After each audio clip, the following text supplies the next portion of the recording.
Welcome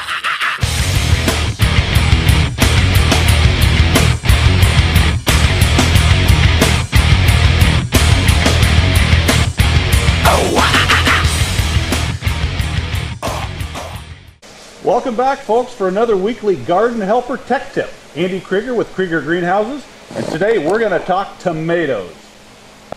Okay, as you can tell, the pints have all pretty much been into the stores, shipped in. Your customers are picking those up. Now the next process is moving into the gallon size. As the season gets later, the pots get larger, the plants get bigger, the fruit comes faster. There are two things you really want to talk to your customers about when they're purchasing their tomatoes. The first one is when they're planting tomatoes, the deeper that they plant them, the actual better it's going to be for the plant, and it's going to be better for them out there in their gardens. A lot of people will buy a very tall, spindly tomato and plant it tall. They have to stake it, wind blows it around, etc. What the customers want to do is, if you get, we'll go ahead and pop this out. Customer wants to trim off the bottom leaves and plant that plant right up to the tip. A lot of times, if the tomato is very, very tall, you can actually dig a trough and lay that plant down with only the tip showing at the end, because all along the base it will generate roots and it'll make a stronger, better plant. The other thing customers need to do is buy two tomatoes. They need to cross-pollinate. Two tomatoes will get better fruit than just plain one tomato planted out there in the garden. Those are two good little tips. Now let's go ahead and talk some varieties. Your customers are going to be looking for different things and looking for different things to do with their tomatoes. A great canning tomato, one that produces real well out there that a lot of people don't know about, is Jet Star. It's a non-cracking, very disease resistant, great canning tomato. It's also good for slicing. So remember Jet Stars. When you come to really strong, newer varieties, this is Better Bush, also known as Super Bush. I've talked about it for quite a few years. It's a very strong, sturdy plant, produces nice sized tomatoes, but it's just one a lot of people don't know about. But for people that do have a lot of wind coming through their gardens, a little bit of problem with breakage, go ahead and point them in the direction of Better Bush or Super Bush. People often ask me, what is a good tomato for the topsy-turvies, okay? The baskets where you plant the tomato up underneath. A new variety that came out 2 years ago is called Totem. It is strong, very thick based, but you plant it upside down and that plant is going to stay nice and compact up to that topsy-turvy planter.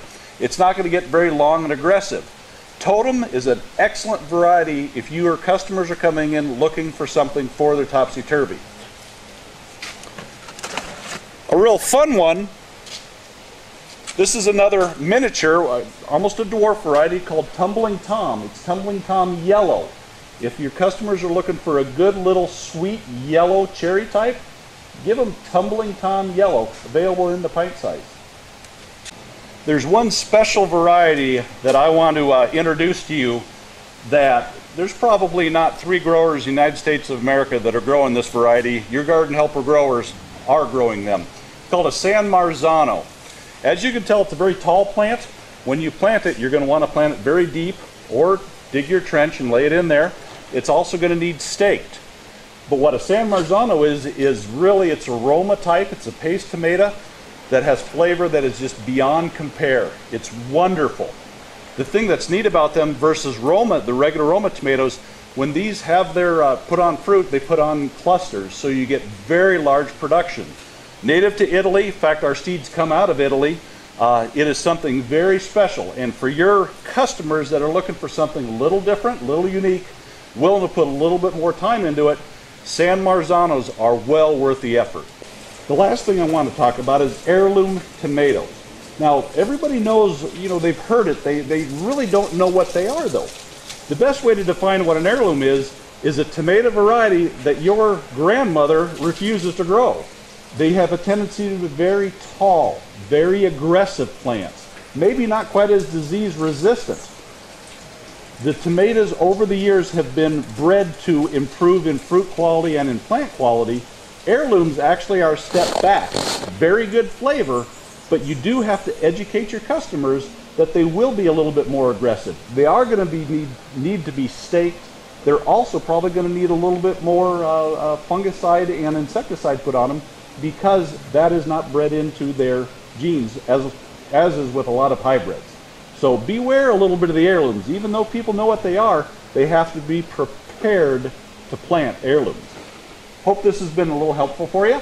Let's have a good sales week. Go out and play in some dirt.